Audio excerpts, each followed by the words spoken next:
Hello नमस्कार दोस्तों, मैं पवन मुरल एक बार फिर आप सभी का रोजगार विद अंकित चैनल में स्वागत करता हूं।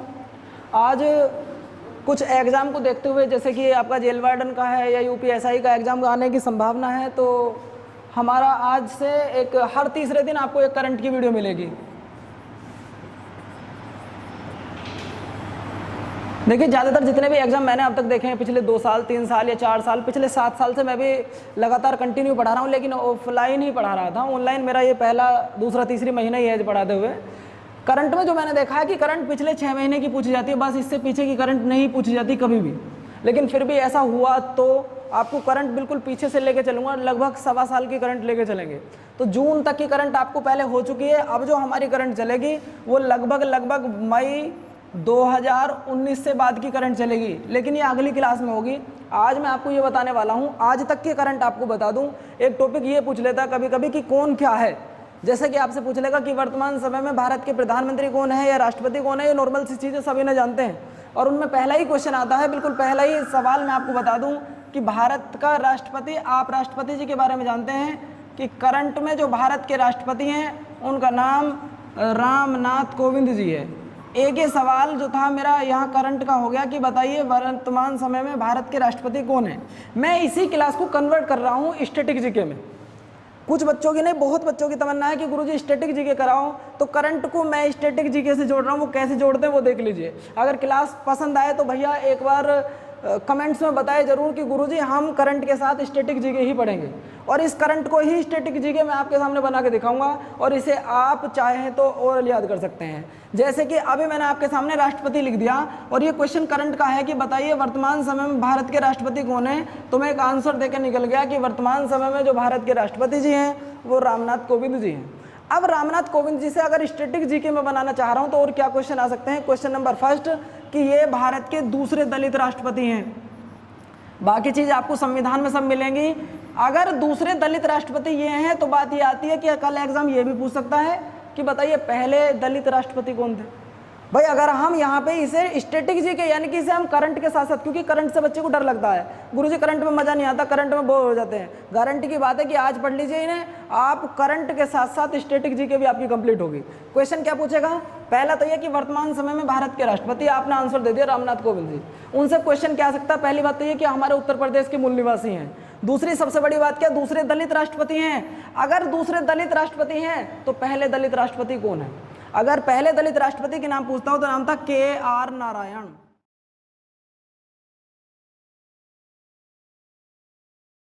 देखो हमारा एक क्वेश्चन मात्र निकल के आया कि पहले दलित राष्ट्रपति अगर ये थे, पहले दलित राष्ट्रपति KR नारायण थे, और दूसरे दलित राष्ट्रपति जिन्हें आप जानते हो वो वर्तमान समय में है। और क्वेश्चन क्या पूछ सकता है, और क्वेश्चन ये पूछ सकता है कि राष्ट्रपति का क्रम क्या है। अगर आपसे पूछे कि अब तक कुल भारत में कितने राष्ट्रपति चुने गए, तो ध्यान रखना कुल 17 राष्ट्रपति बने हैं। अगर आपसे ये पूछता हो कि इनका क्रम कितने नंबर का, तो ध्यान रखना 14वें नंबर का है। तो स्टैटिक जीके बन रही है, देख लो भैया। पहला तो ये कि वर्तमान समय में भारत के राष्ट्रपति रामनाथ कोविंद दूसरे दलित राष्ट्रपति हैं, रहने ये सुनूंगा मैं आपसे भी, ये ध्यान रखना जब क्लास का समापन होगा। आज मैं आपको 10 क्वेश्चन हिस्ट्री के देके जाऊंगा, उन्हें आप मुझे हल करके बाद में बताएंगे। बाकी ये चीज़ जो मैं आपको अभी पढ़ा रहा हूँ, अभी क्लास के जस्ट बाद आपसे सुनूंगा, तो याद रखना दूसरे दलित राष्ट्रपति हैं, वर्तमान में हैं, यूपी के रहने वाले हैं। पहले दलित राष्ट्रपति KR नारायण थे। टोटल भारत में जो आज तक राष्ट्रपति बने हैं वो 17 हैं, और इनका क्रम 14वां है। अब आप कहोगे गुरुजी ये बात हमारी समझ में नहीं आई कि आप एक तरफ 14 बता रहे हो, एक तरफ 17 बता रहे हो, और दोनों ही नंबर हम किसके बता रहे हैं, रामनाथ कोविंद के। ये क्या मैटर है, तो मैटर क्या है मैं आपको बता दूं। आज तक जो भारत में कुल राष्ट्रपति बने हैं उनकी टोटल संख्या जो रही वो रही 17, और जो पूर्णतः चुनाव लड़कर बने हों उनकी संख्या रही थी 14। अब ये क्या प्रोग्राम है इसको समझ लीजिए, क्योंकि 3 राष्ट्रपति भारत में ऐसे बने थे जो कि कार्यवाहक राष्ट्रपति बने थे, जिसमें पहले का नाम था VV गिरी, दूसरे का नाम BD जत्ती, और तीसरे का नाम मोहम्मद हिदायतुल्लाह।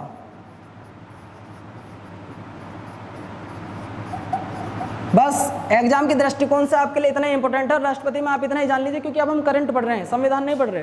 ये सारा टॉपिक संविधान का है। जब आपको पढ़ाऊंगा वो सारी चीज़ वहाँ होंगी, लेकिन अभी आपसे यहाँ 2 क्वेश्चन पूछ सकता है बस। क्या करंट का तो एक ही सवाल आना है कि वर्तमान समय में भारत के राष्ट्रपति सबको पता है रामनाथ कोविंद जी हैं। उनसे क्वेश्चन जो इंपॉर्टेंट बनता है वो ये बनता है कि ये कौन से नंबर के दलित राष्ट्रपति हैं, दूसरे के। अगर हमें दूसरे नंबर का पता है तो पहले नंबर का भी तो पता होना चाहिए। तो पहले नंबर पे कौन है, KR नारायण जी हैं। अब अगर KR नारायण जी, तो हमें ये भी पता हो ये कितने राष्ट्रपति आज तक भारत में बने, तो एक ही बात लिखिए, भारत में बने 17 राष्ट्रपति, और क्रम क्या है, 14वां। तो 3 राष्ट्रपति ऐसे हैं जो कार्यवाहक बने हों, जिसमें पहले नंबर पे मैंने आपको बताया VV गिरी, दूसरे नंबर पे मैंने आपको बताया BD जत्ती, और तीसरे नंबर पे बनाए आपको मोहम्मद हिदायतुल्लाह। ये बात क्लियर हो गई। चलो भैया अगले पेज पे चलते हैं। इसके बाद में आपको सब पता है कि उपराष्ट्रपति वर्तमान समय में कौन है, उपराष्ट्रपति वर्तमान समय में कौन है, ये है वेंकैया नायडू। कौन है भाई, वेंकैया नायडू। अब इनके बारे में थोड़ा सा देख लीजिए, क्योंकि हमें तो इनके बारे में भी स्टैटिक जी के चाहिए। वेंकैया नायडू जी कौन है। पहली बात तो ये कि उपराष्ट्रपति का काम क्या होता है। उपराष्ट्रपति का सबसे मेन काम ये कि किसी कारणवश अगर राष्ट्रपति नहीं है, बीमार हो जाते हैं, देश से बाहर चले जाते हैं, या अचानक में मृत्यु हो जाती है, तब उनकी सीट कौन कवर कर लेता है, उपराष्ट्रपति जी कर लेते हैं। तीसरी जो सबसे ज्यादा इंपॉर्टेंट अगर बात पूछी जाती है वो क्या, कि राज्यसभा के अध्यक्ष के रूप में हमेशा कौन व्यक्ति काम करता है, तो वेंकैया नायडू करते हैं। हमें एक क्वेश्चन और करंट का मिल गया कि वर्तमान समय में राज्यसभा अध्यक्ष कौन है, उपराष्ट्रपति जी हैं। और दूसरी बात, एक बात ध्यान रखना, इन्हें राज्यसभा अध्यक्ष ना कहकर राज्यसभा का पदेन सभापति कहा गया है। आपसे क्वेश्चन 3 और बहुत इंपॉर्टेंट पूछ सकता है, वो क्या हो सकते हैं, उन्हें सुनो भैया। ऐसा कौन व्यक्ति है जो उस सदन का सदस्य न होते हुए भी उस सभा का सदस्य होता है, उस सभा का अध्यक्ष होता है, तो वो ध्यान रखना कौन होता है, उपराष्ट्रपति। राज्यसभा का अध्यक्ष हमेशा या पदेन सभापति जो होगा वो कौन होंगे, हमेशा वो होंगे उपराष्ट्रपति। ये बात क्लियर है यहाँ तक। इसके बाद चलो आगे चलते हैं, करंट के तीसरे सवाल पे आओ भैया। अच्छा, तीसरे पाए आपसे पूछता है प्रधानमंत्री जी। आप सबको पता है कौन है प्रधानमंत्री जी, ये है नरेंद्र मोदी जी। अब नरेंद्र मोदी जी से क्या क्वेश्चन आ सकते हैं भैया, वो भी देख लीजिए। पहली बात तो ये देखो, सबसे जरूरी बात आपसे पूछ लेगा कि ये केवे नंबर के राष्ट्रपति हैं और कौन सी लोकसभा चल रही है। आपको मैंने बताया था कल कि हमारे यहाँ पे जो चुनाव होता है वो 2 तरीके से होता है, एक प्रत्यक्ष होता है और एक अप्रत्यक्ष होता है। और फिर मैंने ये भी बताया था आपको कि भारत में 3 प्रकार से चुनाव कराए जाते हैं, आम चुनाव, मध्यावधि चुनाव और उपचुनाव। इसका एक का मैंने आपको उदाहरण भी दिया था कि आम चुनाव कब होते हैं, मध्यावधि चुनाव कब होते हैं और उपचुनाव कब होते हैं, ये सब चीज़ कल आपको बताई थी। तीसरी बात, ये कुल 17वीं लोकसभा चल रही है और उस 17वीं लोकसभा में जो प्रधानमंत्री के रूप में नियुक्त किया गया वो किन्हें किया गया, नरेंद्र मोदी जी को। और अगर आपसे इनका क्रम पूछता हो तो क्रम कितनेवें नंबर का भैया, 14वें नंबर। तो सेम बात निकल के आई, इधर प्रधानमंत्री जी भी 14वें नंबर के और उधर राष्ट्रपति जी भी 14वें नंबर के। बताओ यहाँ तक कोई दिक्कत है। ज्यादातर आयोगों के जो अध्यक्ष होते हैं वो कौन होते हैं भैया, प्रधानमंत्री जी होते हैं। हमारे भारत में एक आयोग बना था 15 मार्च 1950 को, 15 मार्च 1950 को, और इसका अध्यक्ष के रूप में हमेशा ही प्रधानमंत्री काम करेंगे। ऐसा कहा गया कि इसका अध्यक्ष कोई नॉमिनेट नहीं होगा, जो भी प्रधानमंत्री बनेंगे वो इसके क्या होंगे, वो अध्यक्ष इसके बनेंगे निश्चित था। अब हुआ क्या, योजना आयोग को खत्म कर दिया गया और योजना आयोग के स्थान पर एक वर्ड लगा दिया गया जिसका नाम था नीति आयोग। अब योजना आयोग का काम क्या होता है, देखो भैया सीधी सी बात है, इस बात को थोड़ा आप गौर से समझने की कोशिश करना। योजना आयोग, प्लानिंग कमीशन, जो बंदा अपने लिए, लड़का हो या लड़की, माँ हो, बहन, चाची, ताई, कोई भी हो, अपने लिए जो आदमी योजना नहीं बना सकता वो आदमी बेकार है। आप अपने लिए अगर घर के लिए योजना नहीं बना पा रहे तो आप बेकार हो। आप गांव के लिए प्रधान होने के बावजूद गांव के लिए योजना नहीं बना पा रहे तो बेकार हो। तो हमारे पूरे भारत के लिए एक योजना बनाई जाए, उसके लिए एक धारणा चली, जो हमने कहे कि पहले तो योजना और फिर उनका नाम दे दिया पंचवर्षीय योजना। तो क्वेश्चन वेरी मोस्ट इंपोर्टेंट था कि बताइए भारत में पंचवर्षीय योजनाएं किसके द्वारा बनाई जाती हैं। होगी बात, क्लियर होगी। दूसरी बात, एक बात और सुन लीजिए, इसकी स्थापना कब हुई थी, 15 मार्च 1950। 2019 में इस आयोग को खत्म कर दिया गया और इसके स्थान पर क्या लागू कर दिया गया, नीति आयोग लागू कर दिया गया। अब अगर योजना आयोग का अध्यक्ष प्रधानमंत्री होते हैं तो नीति आयोग के अध्यक्ष कौन होंगे, वो भी तो प्रधानमंत्री होंगे। दूसरी बात, एक आपसे पूछ लेगा जब नीति आयोग आ गया तो नीति आयोग को खत्म कर देते हैं कि वर्तमान समय में योजना आयोग के नीति आयोग के अध्यक्ष तो पता लग गए, अगर उसने उपाध्यक्ष पूछ लिया, उपाध्यक्ष करंट की बात करते हैं, उपाध्यक्ष हैं इनके राजीव कुमार जी। तो हमें दो चीज निकल के आई, एक तो ये कि एक तो योजना आयोग खत्म हुआ, उसके स्थान पर दूसरा आयोग बना नीति आयोग, इसके अध्यक्ष प्रधानमंत्री जी और उपाध्यक्ष कौन है, बात क्लियर होगी। दूसरी बात, एक बार कई बार आपसे पूछ लेता है चीफ एग्जीक्यूटिव ऑफिसर जिसे बोलते हैं सीईओ, जैसे आपने कंपनियों में एक पद सुना होगा सीईओ, तो इसी तरीके से वर्तमान समय में जो इनके सीईओ हैं वो अमिताभ कांत जी हैं। आपके 5 क्वेश्चन यहाँ से क्लियर होते हैं। एक तो ये कि भारत देश में, एक बात और ध्यान रखना, ये गैर संवैधानिक निकाय है, इसका संविधान में कहीं वर्णन नहीं है। भाई हमारे देश का संविधान कब लागू हुआ, 26 जनवरी 1950 को पूर्णतः लागू हो गया, और ये संस्था कब बन रही है, 15 मार्च 1950 को। दूसरी बात, अगर मैं आपसे पूछूं कि 2 निकाय ऐसे हैं जो कि आपके गैर संवैधानिक हैं, जिसमें पहले नंबर का आता है योजना आयोग और दूसरे नंबर पे आता है एनडीसी, नेशनल डेवलपमेंट काउंसिल या राष्ट्रीय विकास परिषद, इसकी स्थापना हुई थी 1952 को। एक बात ध्यान से सुनो, यहाँ योजना बनाई, मान के चलो घर में आप लोगों ने कोई योजना बनाई, बच्चे थे, मतलब बहन भाई थे, दोनों ने योजना बनाई, न्यू मार्केट चल रहे हैं, लेकिन उस योजना के लिए आपको पैसा भी तो चाहिए। अंतिम रूप से आपसे सवाल ये पूछेगा कि बताइए योजना कौन बनाता भारत में, पंचवर्षीय योजना, तो आप आंसर देंगे योजना आयोग। उन योजनाओं को अंतिम रूप से मंजूरी कौन देता है, राष्ट्रीय विकास परिषद। और ये दोनों ही निकाय ऐसे हैं जो कि गैर संवैधानिक हैं, इनका संविधान में कहीं भी वर्णन नहीं है। बात समझ में आ रही है, यहाँ तक नहीं आ रही। अब इसे खत्म कर दिया गया, ये आज भी अपने स्थान पर, और इसके स्थान पर बना दिया गया नीति आयोग, जिसके अध्यक्ष प्रधानमंत्री जी हैं, उपाध्यक्ष राजीव कुमार जी हैं। वर्तमान समय की कंडीशन मैं आपको बता रहा हूँ। और तीसरा जो आपसे पूछता है सीईओ, तो वो अमिताभ कांत जी हैं। बात समझ में आ रही है। मात्र मैंने अभी आपको 7 ही क्वेश्चन कराए, ज़्यादा नहीं है, लेकिन रामायण थोड़ी सी ज़्यादा हो गई। अगला क्वेश्चन और देखो भैया, एक आपसे पूछेगा कि वर्तमान समय में मुख्य चुनाव आयुक्त आप सबको आंसर याद होगा कि सुनील अरोड़ा जी हैं। कौन है भैया, चलो इनके बारे में भी थोड़ी सी बात कर ले रहे हैं। सुनील अरोड़ा जी। मतदाता दिवस, कई बार एक बार सवाल पूछ लेता कि बताइए मतदाता दिवस कब मनाया जाता है, तो वो आपका 25 जनवरी आ जाएगा। क्यों, क्योंकि 25 जनवरी 1950 के दिन किसे मान्यता मिली थी, चुनाव आयोग का। और चुनाव आयोग के प्रथम अध्यक्ष जो बनाए गए थे वो बनाए गए थे सुकुमार सेन को, सुकुमार सेन। और जो वर्तमान समय में है वो है सुनील अरोड़ा जी। आपसे क्वेश्चन कभी ये नहीं पूछने का है, 1989 से पहले चुनाव आयोग में अध्यक्ष एक ही हुआ करता था, जिसे हम बोलते थे मुख्य चुनाव आयुक्त। अब 1989 के बाद में दिनेश गोस्वामी समिति की सिफारिशों पर चुनाव आयोग को भी त्रिसदस्यीय कर दिया गया, जिसमें एक होगा अध्यक्ष और 2 होंगे अन्य सदस्य के रूप में कह सकता हूं, या इन्हें, ये हो गया चुनाव आयुक्त होंगे ये 2, और ये हो जाएगा मुख्य चुनाव आयुक्त। बात क्लियर होगी। दूसरी बात, एक चीज़ मैं आपको बता दूं कि चुनाव कराने की जिम्मेवारी इन्हीं की होती है, इनका थोड़ा सा काम भी सुन लीजिए। चुनाव कराने की जिम्मेवारी इन्हीं की होती है, वोटिंग लिस्ट बनाने की जिम्मेवारी निर्वाचन आयोग की होती है।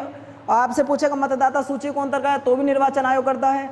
अगर चुनाव में गड़बड़ी हो जाए तो उसकी जिम्मेवारी कौन होती है, तो भी चुनाव आयोग की होती है। लेकिन यदि राष्ट्रपति या उपराष्ट्रपति के चुनाव में गड़बड़ी हो जाए तब इनका कोई मैटर नहीं होता, तब जांच सुप्रीम कोर्ट का मुख्य न्यायाधीश करता है। बात क्लियर होगी। चलो भैया यहाँ से आगे आए, अब थोड़ी संस्थाओं की बात करते हैं। संस्था नंबर पे पहली SEBI, SEBI, security exchange board of India. देखो इसे समझने की कोशिश करना, उम्मीद करता हूँ यहाँ से क्वेश्चन आ सकता है। हमें तो बस एक करंट याद करना, करंट का तो यही सवाल है कि इसके वर्तमान में अध्यक्ष कौन है, आजती आगी। भैया जब करंट पढ़ रहे हो तो थोड़ा सा और 1-2 सवाल देख लो इसके बारे में। 1988 में 12 अप्रैल 1988 के दिन इनकी स्थापना होती है। किसकी, सेबी की। लेकिन कोई संवैधानिक दर्जा प्राप्त नहीं होता है, ना कोई संवैधानिक निकाय बनता है। इसका मतलब ये हुआ, पहली बात तो ये कि इसका नाम जानना बहुत ज़्यादा जरूरी है, security exchange board of India. लेकिन अगर इसका हिंदी नाम मैं आप में से किसी से पूछूं, शायद हो सकता है याद नहीं हो, तो इसका हिंदी नाम आपने याद रखना, भारतीय विनिमय प्रतिभूतियों का बोर्ड। प्रतिभूतली मत कह देना, क्योंकि भूतली करने से दिक्कत हो जाएगी। तो आपने याद रखना भारतीय विनिमय प्रतिभूतियों का बोर्ड, यानी कि अब इसका फिर काम क्या होता है। एक क्वेश्चन तो हमने याद कर रखा है कि वर्तमान समय में जो इसके अध्यक्ष हैं वो अजय त्यागी जी हैं, बस बात खत्म होती है, हमारा काम खत्म हो गया। भाई एक क्वेश्चन उसने पूछ लिया कि बताइए वर्तमान समय में सेबी के अध्यक्ष कौन है, हम आंसर देकर निकल गए भैया अजय त्यागी जी हैं। कल अगर किसी कारणवश उसने ये पूछ लिया कि सेबी का नाम ही क्या है, नाम ही बताओ सबसे पहले, तो सेबी का पहला हिंदी नाम आप याद रख लीजिए, security exchange board of India, ये तो इंग्लिश में बोलते हैं, और भारतीय विनिमय प्रतिभूतियों का बोर्ड ये हिंदी में बोला जाता है। बात क्लियर होगी। 12 अप्रैल 1988 के दिन इससे संस्थापना हुई या इसकी स्थापना हुई, और 1992 में जाकर इसे कुछ संवैधानिक दर्जा मिल जाता है। तो भैया हमारे एक क्वेश्चन के साथ में 3 क्वेश्चन हो गए। यही स्ट्रेटेजी की होती है कि जहां एक क्वेश्चन के 3 क्वेश्चन हो जाएं। क्या? सबसे पहले सेबी की स्थापना, दूसरा वर्तमान समय में सेबी के अध्यक्ष, और वर्तमान आपसे पूछेगा कि इसका नाम आपको पता लग गया, security exchange board of India. आपसे पूछेगा इसका हिंदी नाम, तो आप हिंदी नाम भी बता सकते हैं। क्या बताओगे? भारतीय विनिमय प्रतिभूतियों का बोर्ड, और हमारा ये टॉपिक भी खत्म हो जाता है। चलो भैया आगे चलते हैं जब हम किसी और चीज़ पर। अब हमारे राष्ट्रपति हो गए, उपराष्ट्रपति हो गए। अब हमारे जो यहाँ पे सवाल आता है, एक कई बार आपसे पूछ लेता है यूपीएससी।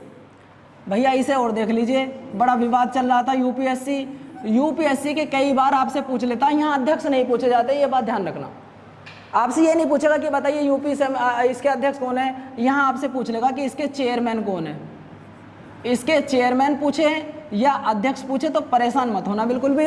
इनके जो अध्यक्ष हैं वो वर्तमान समय में अरविंद सक्सेना जी हैं,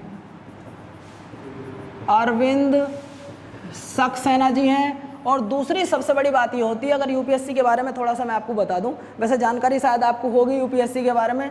ये 3 संस्था होती हैं, एक यूपीएससी होती है, एक यूपी SSS होती है, और बाद में हमारी एक हो जाती है एसएससी, उसे आप सब जानते होंगे।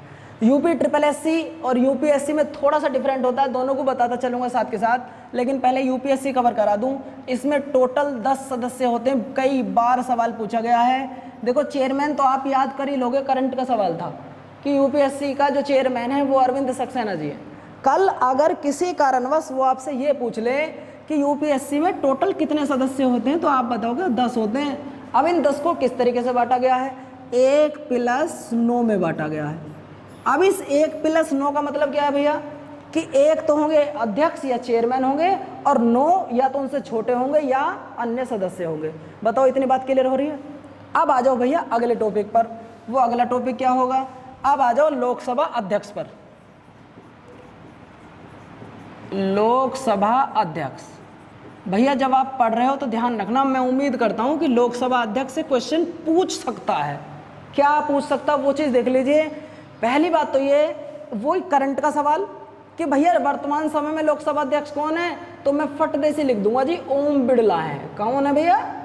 ओम बिड़ला जी हैं। मेरा काम यहाँ खत्म हो गया। ये तो था करंट का सवाल। अब थोड़ा सा इसके बारे में आपको एक्स्ट्रा बता दूं। जिस समय भारत में प्रथम लोकसभा गठित हुई थी तो उसके एक अध्यक्ष की नियुक्त किए गए थे, जिनका नाम था जीवी मावलंकर। क्या नाम था भैया? यानी कि गणेश वासुदेव मावलंकर। आपसे क्वेश्चन बहुत इंपॉर्टेंट बता रहा हूं बिल्कुल कि वर्तमान समय में लोकसभा अध्यक्ष कौन है, तो वो ओम बिड़ला जी हो गए। कहां से जीत कर आए ये भी मैं आपको बता दूं। बीजेपी पार्टी से ताल्लुक रखते हैं और राजस्थान के कोटा से जीत कर ही आए हैं। तीसरी बात और सुन लीजिए, जब पहले लोकसभा अध्यक्ष चुने गए थे तो वो गणेश वासुदेव मावलंकर जी चुने गए थे। थोड़ा सा और मैं आपको बता दूं, एकमात्र व्यक्ति पूरी संसद के ऐसे हैं ये, या पूरे हिंदुस्तान के ऐसा कह सकते हैं, जो व्यक्ति कभी भी अपने पद पर रहते हुए अपने पद की शपथ ग्रहण नहीं करते हैं। ये बात ध्यान रखना। आपको सवाल अगर फंसाना हो तो मैं बहुत अच्छे तरीके से फंसा सकता हूँ। क्या कि लोकसभा अध्यक्ष को शपथ कौन दिलाता है? फंस गए, गारंटी की बात है। और मैं अगर यहाँ ऑप्शन दूं प्रधानमंत्री, राष्ट्रपति, या यहाँ पे दूं आपसे CJI chief justice of India, या नन ऑफ दिस, तो आप आंसर गारंटी से जो मुझे लग रहा है वो राष्ट्रपति लगा देंगे। समझ रहे हो ना? ये ध्यान रखना, लोकसभा अध्यक्ष कभी भी अध्यक्ष के रूप में शपथ नहीं खाता है, वो पहले ही एक सदस्य के रूप में शपथ खा चुका होता है। और कोई भी व्यक्ति एक ही समय में यानी कि 5 साल के एक ही पीरियड में कभी 2 बार शपथ नहीं ले सकता है। बात क्लियर हो गई यहाँ तक? जब ये बात क्लियर हो गई तो अभी मैं आपको एक चीज़ और बता दूं, इस समय जो वर्तमान समय में लोकसभा के उपाध्यक्ष हैं, एक करंट का क्वेश्चन ये और लिख लीजिए, तो वो है वर्तमान समय में रमा देवी जी। ये चीज़ चाहे तो आप नोट कर सकते हैं, चाहे इन्हें आप आराम से बिल्कुल प्यार के साथ लिख सकते हैं। इसके बाद टॉपिक मैं आपको बता रहा हूँ, वो टॉपिक और सुन लीजिए। राष्ट्रीय महिला आयोग के अध्यक्ष, क्वेश्चन आपका इंपॉर्टेंट है यूपी पुलिस के नज़रिए से। राष्ट्रीय महिला आयोग के अध्यक्ष जो हैं हमारे, वो हैं रेखा शर्मा जी। इनके बारे में आप परिचित होंगे, बस एक ही सवाल आपसे पूछता है यही, और यही मैंने आपको बता दिया कि राष्ट्रीय महिला आयोग के अध्यक्ष किसे नियुक्त किया गया है, तो वो रेखा शर्मा जी को नियुक्त किया गया है। अब थोड़ा सा आ जाते हैं भैया वित्त आयोग की तरफ। कई बार आपसे ये पूछ लेता है कि बताइए 13वें वित्त आयोग के अध्यक्ष कौन है, 14वें वित्त आयोग के अध्यक्ष कौन है, जबकि हमारे भारत में 15वां वित्त आयोग भी गठित हो चुका है। अब इसके बारे में थोड़ा सा बता दूं आपको, हल्का से देख लीजिए। वित्त आयोग के अध्यक्ष, वित्त आयोग के अध्यक्ष, फाइनेंस कमीशन चेयरमैन, ये क्या है इसे देख लीजिए। भाई देखो, अगर वित्त की बात हो रही है, सीधी सी बात है, किसकी बात हो रही होगी, पैसे की बात हो रही होगी। तो भारतीय संविधान के अनुच्छेद 280 में कहा गया है कि भारत में एक वित्त आयोग का अध्यक्ष भी होना चाहिए, जिसमें टोटल होते हैं 5 सदस्य, लेकिन 5 को बांटा गया किस तरीके से, जैसे हमने 10 को बांटा था, उसमें से एक अलग निकाल दो और 4 अलग निकाल दो। इसका मतलब एक होता होगा कोई अध्यक्ष और 4 होते होंगे कोई अन्य सदस्य। ये बात भी क्लियर होगी। आपसे पूछे कि वर्तमान समय में वित्त आयोग का अध्यक्ष कौन है, तो ध्यान रखना मैं आपको यहां से शुरू करके चल रहा हूं। 13वें वित्त आयोग और 14वां वित्त आयोग और 15वां वित्त आयोग। उम्मीद करता हूं कि मुझे 13वें वित्त आयोग से क्वेश्चन आने की संभावना है। भाई आपको तो अब वर्तमान समय में एक आयोग अध्यक्ष की याद करना कि हाँ वर्तमान समय में वाई वी रेड्डी है, बात हमारी खत्म हो जाती है। लेकिन अगर किसी कारणवश वो ये पूछ ले कि जिस समय भारत में वित्त आयोग बना था, आपसे पूछेगा कि भारत में प्रथम वित्त आयोग कब गठित हुआ, तो 1951 में गठित हुआ। आपसे पूछेगा कि इसके अध्यक्ष बताओ, तो पहले अध्यक्ष थे केसी नियोगी जी। वित्त आयोग के जो हमारे प्रथम अध्यक्ष थे वो केसी नियोगी जी थे।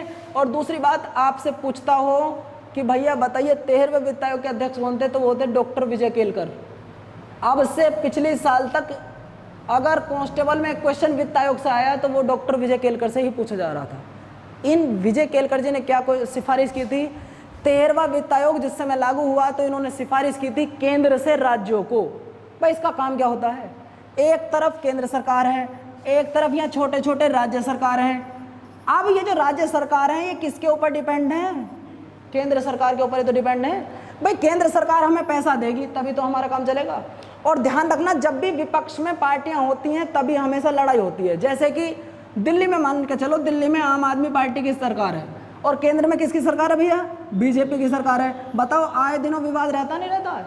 यूपी में किसकी सरकार है, योगी जी की सरकार है, पार्टी कौन सी है, बीजेपी है। अब मुझे ये बताओ कभी योगी जी और मोदी जी का आपने गलत भाषण सुना हो, आपस में किसी बात को लेकर मतभेद हुआ हो?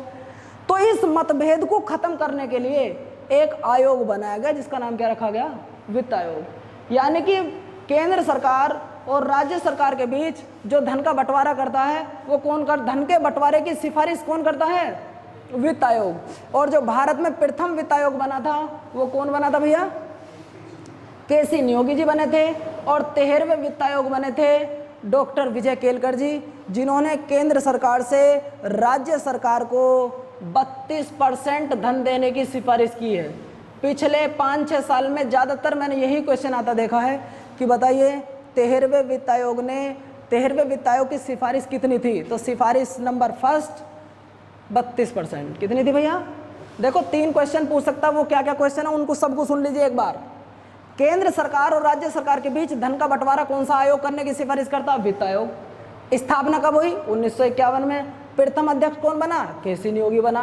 13वें वित्त आयोग की जो सिफारिश थी वो 32% धन देने की थी, यानी कि 100 में से 32% धन दिया जाना चाहिए। अब 14वां वित्त आयोग गठित हो जाता है और जो इसके अध्यक्ष बनते हैं वो वाई वी रेड्डी जी बन जाते हैं। कौन बन जाते हैं भैया, वाई वी रेड्डी बन जाते हैं। अब इन्हें आप बहुत अच्छी तरीके से जान दोगे कि वाई वी रेड्डी जी कौन है। भाई वाई वी रेड्डी जी कौन है, मैं आपसे पूछना चाहता हूँ। रिजर्व बैंक के भूतपूर्व गवर्नर रह चुके हैं, नहीं रह चुके हैं? तो ये बात ध्यान रखना, आपसे पूछ सकता है कि जिस वाई वी रेड्डी जी का भूतपूर्व कार्यकाल क्या था, तो रिजर्व बैंक के गवर्नर रह चुके हैं। अब वर्तमान समय में आपसे पूछेगा कि वर्तमान समय में कौन है, या 14वें नहीं, आपसे वर्तमान नहीं पूछेगा, इसमें कभी वर्तमान नहीं पूछा जाता है। जब भी वित्त आयोग की बात करेगा वो कंडीशन देकर पूछेगा कि वित्त आयोग के 13वें अध्यक्ष बताइए, वित्त आयोग के 14वें अध्यक्ष बताइए, वित्त आयोग के 15वें अध्यक्ष बताइए। तो जो वित्त आयोग के 15वें अध्यक्ष बने हैं उनका नाम है NK सिंह। ये ध्यान रखना है, 3 क्वेश्चन आप चाहो तो इन्हें लिख सकते हो बहुत जल्दी जल्दी में, अगर लिखना चाहो तो लिख लो, बाकी अगला टॉपिक शुरू करने पे जल्दी करो।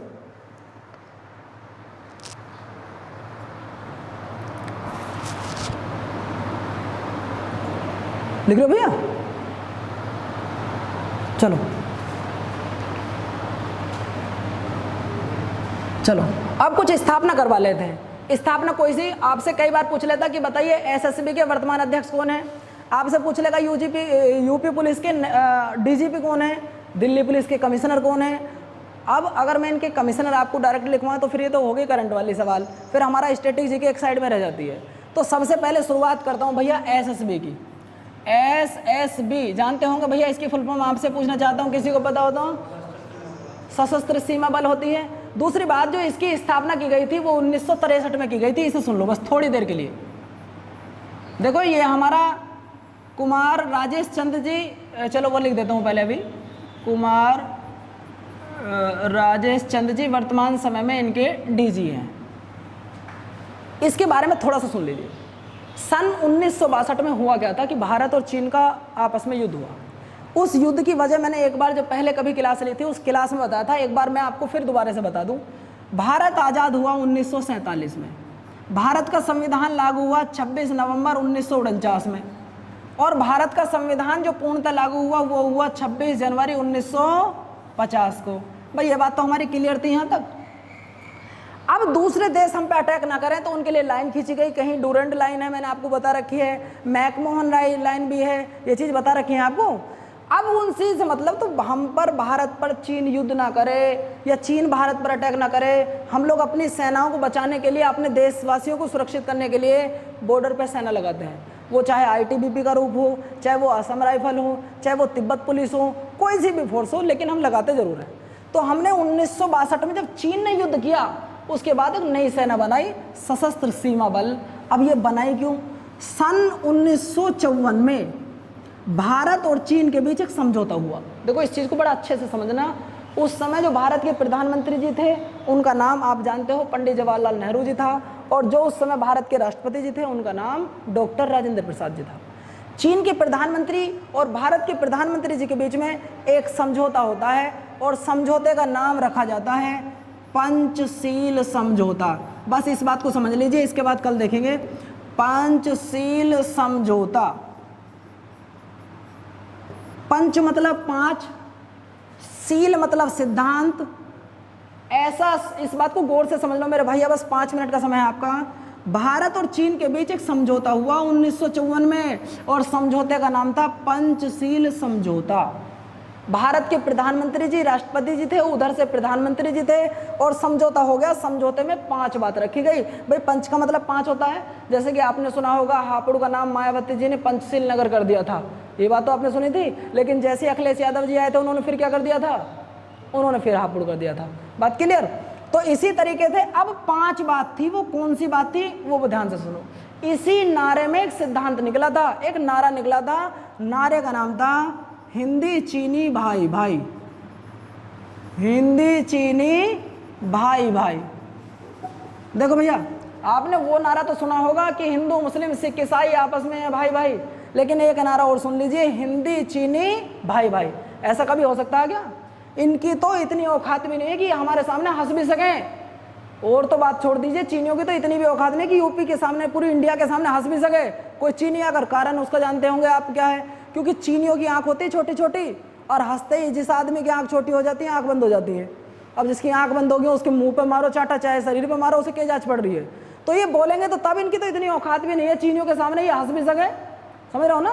तो चीनी क्या कारण था, भारत से जो आदमी दोस्त था वो क्यों लड़ा?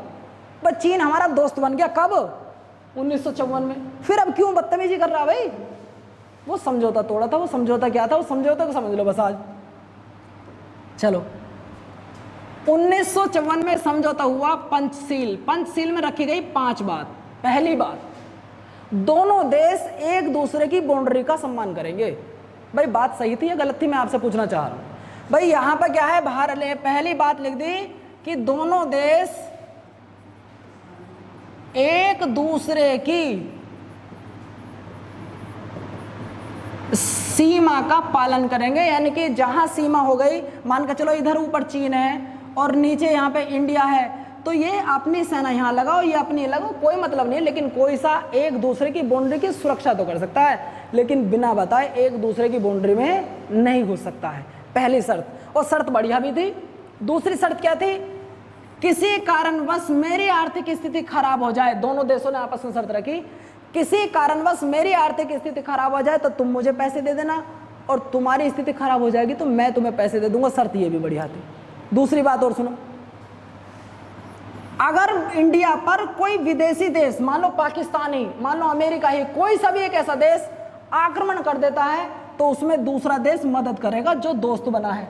अगर चीन पर किसी ने अटैक कर दिया तो कौन बनेगा, भारत सहायता करेगा, और अगर भारत पर कर दिया तो कौन करेगा भैया।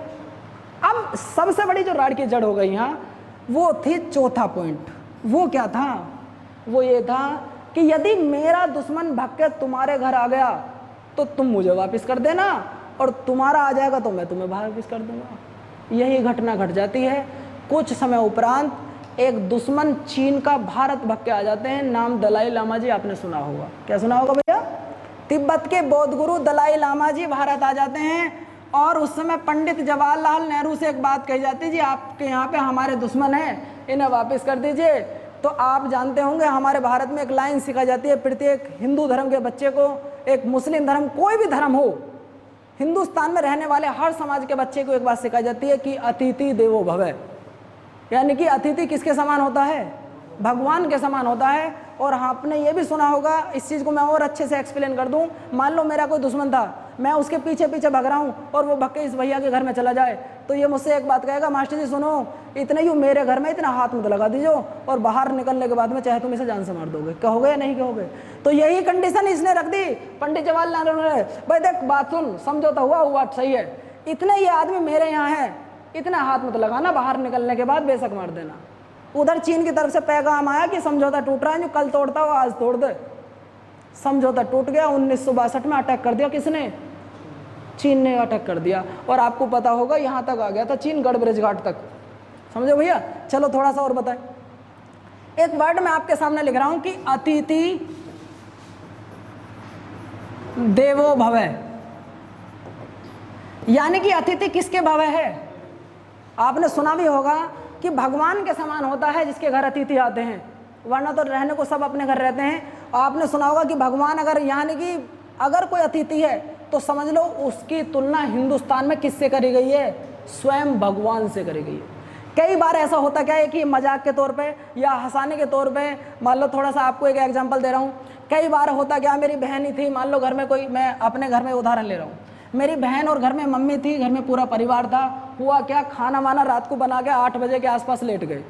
उसी समय, या मान लो इस समय भरकस गर्मी पड़ रही है, लड़कियां थी घर में, कोई भी थी, आपके घर में हो या मेरे घर में हो, 10, 11 बजे, 12 बजे तक अपना काम फिनिश करके लेट गए। एकदम तुरंत में 5 मेहमान आ जाते हैं, और मेहमानों ने आज के, देखो सबसे बड़ा जो कैड़ा काम है वो इस समय चूल्हे पे रोटी बनाना है, समझ रहे हो। गैस पे तो फिर भी एक बार देखा जाए, मान लो घर में व्यवस्था गैस की ना हो और 5 मेहमान आ जाए और वो तुरंत आने के बाद में कहें कि रोटी खानी है, रोटी तो बनेंगी, लेकिन उस समय एक लाइन चलेगी कि अतिथि दुश्मनो भव, समझ रहे हो ना। दूसरी बात, बहन की तुलना यहाँ थोड़ी सी की जाए तो मैं भगवान से भी ऊपर करता हूँ। बहन चाहे मेरी हो या आपकी हो, ना भगवान से नहीं, और देखा जाए तो देवियों से भी ऊपर का दर्जा दिया जाता है हमारे धर्म में।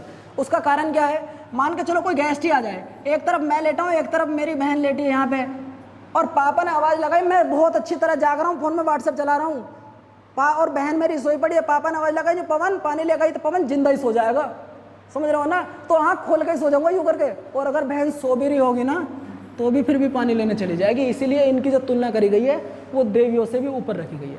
ठीक है भैया, आज का ये हमारा छोटा सा टॉपिक था। आपसे सिर्फ यही पूछना चाहता हूँ कि जो मैंने आज ये नया तरीका से बिल्कुल अपनाया है, और नया तरीका नहीं, बहुत लोगों की डिमांड थी कि भैया क्लास में आप स्टैटिक जीके की भी शुरुआत करो, तो करंट के साथ साथ मैं स्टैटिक जीके ही शुरुआत कर रहा हूँ कि इस करंट को ही स्टैटिक जीके में जोड़ा जाएगा। टॉपिक जो भी चले, कल जो हमारा टॉपिक रहेगा अभी तो यही रहेगा कि कौन क्या है, अभी मंत्री रह गए हैं, बहुत सारी चीज़ रह गई हैं। बस आपसे एक चीज़ पूछना चाहता हूँ क्लास के अंत में, जो लोग हमारे यूपीएसआई और ये जेल वार्डन की तैयारी कर रहे हों, यूपी जेल वार्डन का ये टॉपिक नहीं है, एक टॉपिक है आईपीसी का, आईपीसी एंड सीआरपीसी। अगर आप में से कोई भी तैयारी कर रहे हो तो मुझे कमेंट्स करके ये ज़रूर बताएं कि इसकी क्लास दी जाए या ना दी जाए। ये आपसे मैं वादा करता हूँ कि आईपीसी और सीआरपीसी बिल्कुल एक ऐसी भाषा में, जैसे कह सकते हैं प्योर देसी भाषा में आपको समझाई जाएगी। उम्मीद करता हूँ कि जिस तरीके से और क्लास आपको दी हैं, यही क्लास आपको कंटिन्यू देती जा रही है। धन्यवाद भैया।